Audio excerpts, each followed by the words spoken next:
Приветствую всех на канале Магия Песка. Мои дорогие любимые зрители, меня зовут Ольга, и сегодня для вас я сделаю отсыпочку на такую тему. На что хотят открыть вам глаза высшие силы? Чего не видите, чего не замечаете, что мимо пропускаете? Загадайте, пожалуйста, на себя, на свою жизнь. И пусть нужная и важная информация для вас, мои дорогие любимые, обязательно откроется. Я прошу высшие силы дать мне возможность ответить на все ваши вопросы и послать для вас только лишь самую важную, нужную и полезную информацию.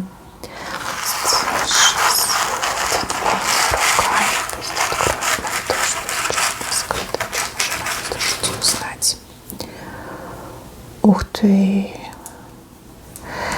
Ну надо же, какая красивая картинка вышла. А вы кому-то очень сильно нравитесь. Да так сильно, что человек уже и не спит, и не ест который день. Мужчина и женщина одинаково предсказания. Здесь прям в сердце огонь начинает гореть. Огонь. Вы произвели впечатление. Вы человека буквально зацепили, заякорили, в самое сердечко попали. И человек не ест, не спит, все о вас думает, все о вас мечтает, представляет себе.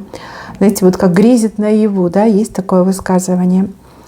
И с человеком такого раньше никогда не было. Допустим, если это мужчина, да, никогда так сильно не влюблялся. Или это девушка, да, тоже никогда такой любви не чувствовала. А вы прям покорили. Вы ничего не делали. Вы просто там, не знаю, улыбнулись, мимо прошли, поздоровались, там рядом постояли, да, а человек прям влюбился, места себе не находит.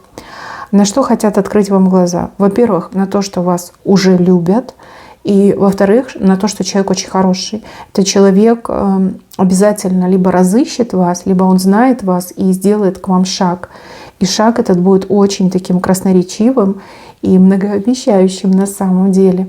Возможно, вам очень сильно повезло. Скорее всего, вам очень сильно повезло. И действительно достойный мужчина, либо прекрасная женщина, достойная женщина в вас влюбилась. Вот.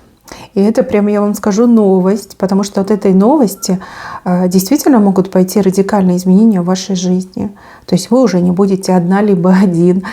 Появится тот, кто будет любить, холить и беречь, кто будет помогать, кто себя посвятит вам. И вы знаете, почему-то мне кажется, что этот человек вам тоже показался симпатичным. Но вот нет такого, что человек не понравился. Да, возможно, вы там мимо проходили, увидели там девушка симпатичная, думаете, о, симпатичная. Либо там парень интересный. А этот человек в вас влюбился, просто влюбился, мне идет. Не спит, не ест. Вот это же первые признаки любви, да, когда человек не может заснуть, потому что о вас думает. И также человек теряет аппетит, потому что любовь, она немножко другим живет, да, немножко другого питается. Да, уже чудо, магия любви произошла, и в вас человек влюбился. Дальше. Вам хотят открыть глаза на какого-то хитреца, подлеца. Человек, который настолько уже обнаглел, что дальше некуда. И вижу, что человек уже, скажем так, все границы перешел, и осталось только лишь вам на голову сесть. И будет попытка сесть вам на голову.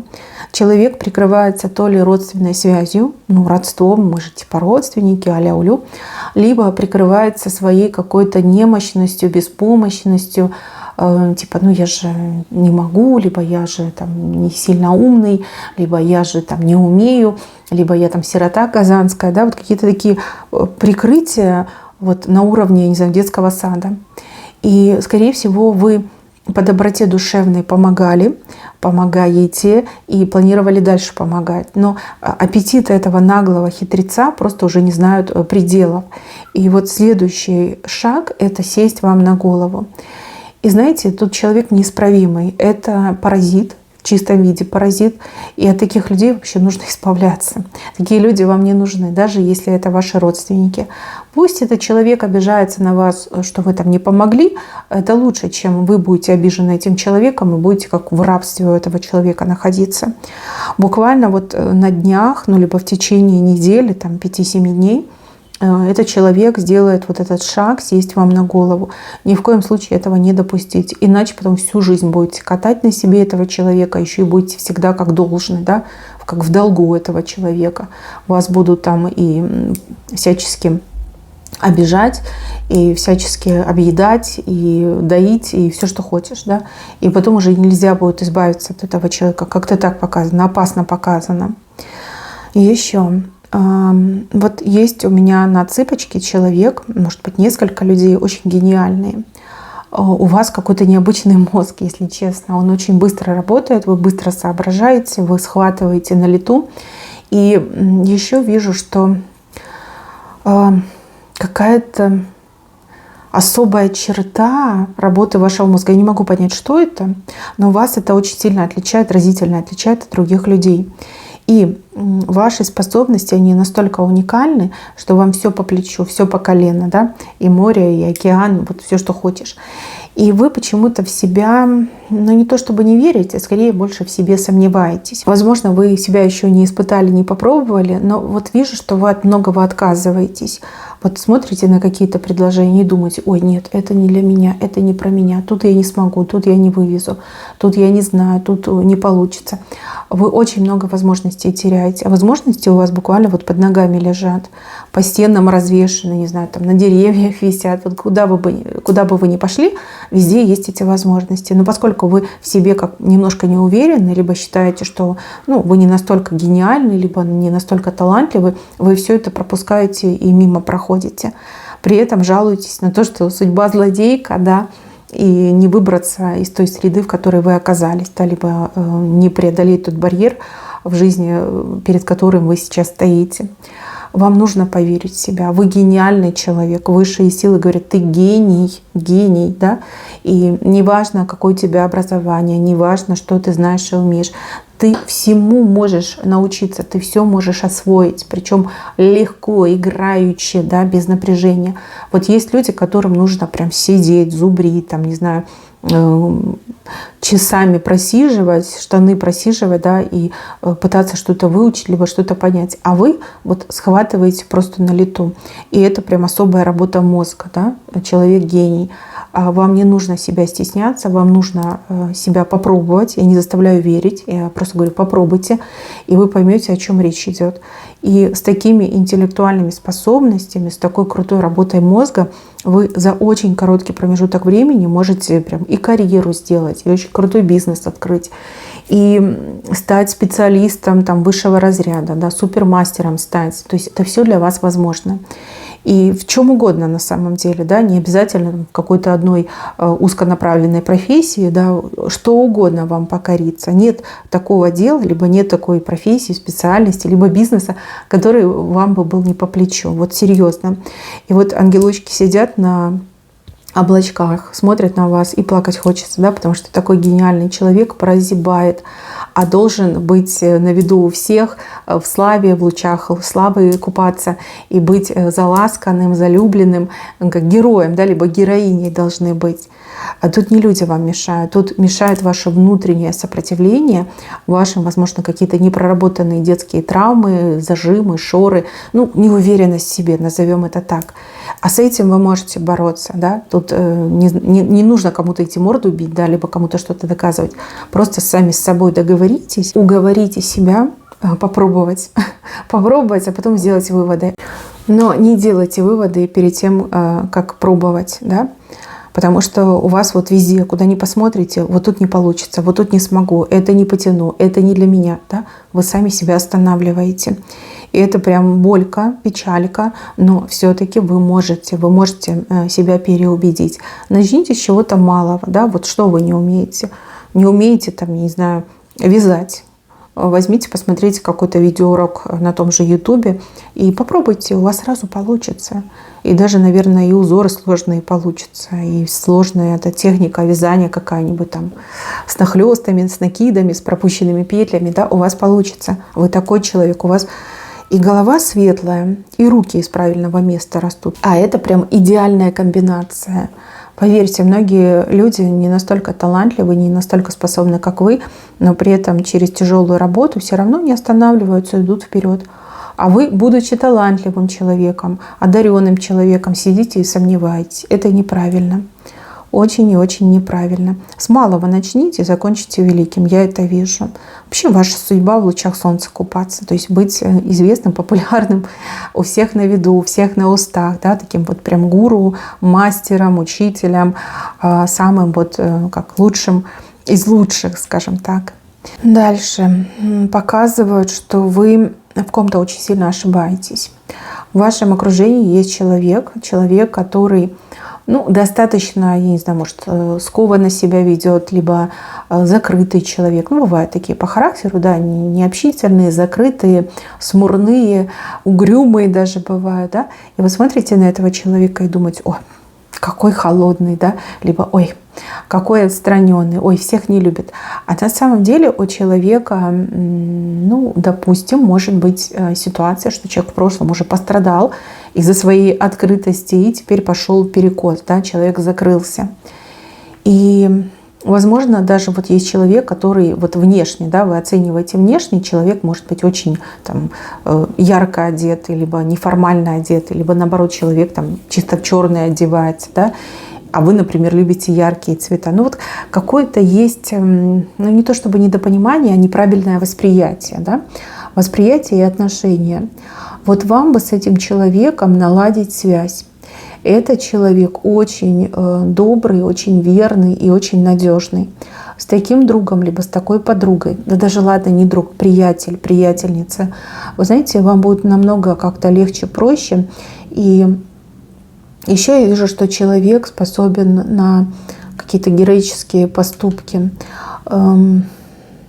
на какие-то жертвы способен где-то подвинуть себя, но пропустить вас. Вы знаете, вам нужен такой человек, вам нужно такое качественное общение, и вот эта надежность вам нужна. Пусть вы не станете самыми лучшими друзьями в мире, но у вас появится надежный человек рядом, да, надежный человек. Вы не общаетесь ежедневно, там губы не целуетесь, детей не крестите, но вы всегда знаете, что вот этот человек, я могу полностью положиться, и этот человек никогда меня не подведет. То есть не оценивайте по внешнему, да, оценивайте по внутреннему содержанию. Вам нужно начать общаться с этим человеком, ничего плохого не случится, придет только лишь хорошее. И да, возможно, вы придерживаетесь какого-то общего мнения, допустим, да, в обществе сложилось мнение по поводу определенного человека. Вы с этим человеком близко не знакомы, но вы слышали это общее мнение, и вы его придерживаете. Это тоже неправильная позиция. Все узнавайте сами, из первых рук, из первых уст. Так будет гораздо проще оценивать людей, и так вы нормальных людей не будете пропускать, не будете отсеивать, но будете общаться именно с хорошими, положительными и качественными людьми. Про людей, конечно, качественно говорить не очень хорошо, но тем не менее я пытаюсь до вас донести правильную информацию. Дальше показывает, что вам ваше чутье правду говорит по поводу некой девушки молодой, девушка-лиса. Причем лиса такая, знаете, с несколькими хвостами. То есть у нее на все есть подготовленный ответ, и эта девушка никогда своего не упустит. Смотрите, у кого-то может отыграться, что это какая-то вот молоденькая девчонка, у кого-то может быть невеста сына, у кого-то подружка дочери, у кого-то, не знаю, еще какая-то девушка, да, она как бы очень приятная, она умеет подластиться, она умеет этими своими хвостами вилять, но при этом у нее маленькая черная душа, прям каким-то, знаете, гневом, либо завистью пропитана. Вы с этой девушкой поаккуратней. Вот ваша интуиция вам про эту девушку прям очень сильно сигнализирует. Но вы почему-то отмахиваетесь и говорите: нет, она же приятная, она же контактная, она же воспитанная, улыбчивая. То есть вот здесь ваша интуиция и ваш мозг немножко спорят. спорят, но интуиция все-таки сильнее, чем мозг. Там другие каноны, да, и интуиция, она видит и дальше, и глубже, и видит то, что скрыто, то, что мозг не может уловить. Да, вы очень умный человек, но здесь какие-то глубинные моменты затронуты. Когда имеешь дело с таким вот любителем карнавала, да, кто постоянно маски меняет, то очень сложно определить. И опять же, вы с ней не так близко общаетесь, если бы вы с ней там пожили несколько дней, вы бы, конечно, поняли, кто она такая. Но поскольку общение у вас не такое тесное, да, вот сложно определить. Но интуиция подсказывает, что девушка еще та лиса, еще и с несколькими хвостами. Дальше вам хотят открыть глаза на какую-то проблему, которую вы не принимаете всерьез. Проблема вам кажется какой-то маленькой, несуразной, несерьезной, либо вы думаете, что это мелочи какие-то, да, вот типа освобожусь, и тогда вот сяду и решу. На самом деле проблема похожа на айсберг, то есть видна только лишь маленькая часть, вершина, а вот эта остальная часть, она не видна, она глубоко там в холодных водах находится. Поэтому вас хотят развернуть в сторону этой проблемы, то есть не сортируй проблемы на большие и маленькие, а делай все по своей очередности. Да? Вот возникла проблема, значит, все, остановись, развернись, реши. И дальше иди. Потому что то, что вы считаете легким, окажется сложным и займет гораздо больше времени, чем, ну, скажем так, хотелось бы, да. Либо вы можете не успеть, просто чисто банально, физически по времени не успеть. И это как бы будет драма. Чтобы драма не случилось, не отсеивайте проблемы, не сортируйте их по размеру, по важности, а делайте все вот, ну, в режиме реального времени. Да? Есть проблема, значит, нужно ее решить. Решила, иду к следующей проблеме, да? Либо жду, пока следующая возникнет. Ну, чтобы вы, да, не напоролись на этот айсберг, чтобы не было потом неприятно, лучше все-таки остановиться и решить. Не откладывайте в долгий ящик то, что можно сделать и решить сегодня. Это прям как золотое правило, да? Люди же мудрые, не зря это придумали. Делайте все вот в режиме реального времени. Это сэкономит вам время, нервы, и не будет никакой драмы для вас. Возможно, вам кто-то сказал, что там мелочи, ерунда, там быстро справимся. Возможно, человек некомпетентный, да, у человека нет квалификации об этом говорить. А может быть, человек и сам такой, как и вы, да, вот как-то поверхностно оценил, думает, ерунда. А на самом деле нет, там целый айсберг прячется, под водой прячется, и не видно. Так, еще мужчину пьющего показывают. Мужчина пьет и пьет конкретно. А вы знаете, я так скажу, у этого мужчины есть какая-то очень серьезная травма, и эта травма буквально заставляет этого мужчину пить. Это не порча, это не проклятие, это не любовь к алкоголю, это именно травма. Травма, которая разъедает сердце и душу. А когда человек пьет алкоголь, типа это все как, скажем так, размывается, да? Это не настолько остро, не настолько болит. И если человека не остановить, если человеку не помочь, то в один прекрасный день сопьется, да, либо станет вот таким вот запойным, да, человеком. И мог бы жить и служить, и развиваться, и строить, и добиваться, но может очень плохо закончить. Вы на этого человека смотрите и думаете, что он просто дал себе слабину. На самом деле пьет из-за того, что есть травма. И с такими травмами, конечно, нужно идти к психиатрам, к психоаналитикам, психотерапевтам. Ну, то есть это нельзя вот так с кондачка там, алкоголем вылечить, либо каким-то разговором. Здесь вот что-то глубинное и очень сильно врезалось, знаете, вот прям врезалось в сердце, в душу врезалось. И я, как бы это общая диагностика получается, да. То есть эзотерика тут не поможет. Здесь именно должна работать медицина, академическая наука, психология должна работать. Поэтому не смотрите на этого человека, не дайте скатиться в пропасть этому человеку. Если все это происходит на ваших глазах, возможно, это как бы ваша задача, да, увидеть и помочь, либо увидеть и направить. Может, это и не ваш близкий человек, но это на ваших глазах происходит. Да? Дайте совет родственникам, дайте совет этому человеку. Это не нарколог нужен, а именно вот психиатр либо психолог, да, который вот прям сможет эту проблему обнаружить и человеку дать терапию, которая поможет справиться с этими острыми болевыми ощущениями. Но алкоголь – это путь в никуда, серьезно, это путь в никуда. Дальше. Вам хотят открыть глаза на ваших врагов. Ну, здесь вот одного человека показывают, я не могу сказать, это мужчина либо женщина. И показывают, что ваш этот враг, ну, в кавычках, да, условно враг, на самом деле обжегся. Может, в прямом смысле слова человек обжегся. Вы в следующий раз при встрече обратите внимание, рассмотрите этого человека, да, может быть, ожог там на руках, там где-то на теле, не знаю, там еще где-нибудь. Вы можете об этом услышать. Ну, а если мы говорим в эзотерическом смысле, человек получил откат. И откат, который прям жжет, да, выжигает. Все-таки жгучая боль, она самая сильная, она самая такая драматичная боль. И я так понимаю, что ваш этот враг опустился до магии, либо опустился до каких-то, ну, низменных вещей. И поэтому такой сильный обратный удар пошел. Очень глубинные силы пробудились, силы, которые стоят за вами. Да, это так. Я вижу эти силы. Это древние силы рода. Причем здесь, знаете, вот как одно на другое наложилось. Потому что за время существования рода вашего, да, там и другие ветки входили. Один род соединялся с другим родом. Там очень такая дикая, буйная смесь. Но я вижу, что конкретно сейчас за вами стоят какие-то шаманы. Честно, извините, я понимаю, что меня смотрят разные люди, но вот именно шаманы вышли, те, которые, ну, с высшими мирами общаются, да, с параллельными мирами общаются, со светлым миром и с темным миром общаются. Но такие ребята серьезные. Там мужчины вышли, женщин я не вижу, я вижу именно мужчин. И тут даже знак шаманства вышел. И очень сильно они злы на вашего врага, да, за то, что вы ничего этому человеку не сделали, а человек вот на вас окрысился. И вот это, то, что руки обожглись, да, либо вот этот огонь, который, да, снизошел на этого человека, опалился об вас человек, это только лишь начало.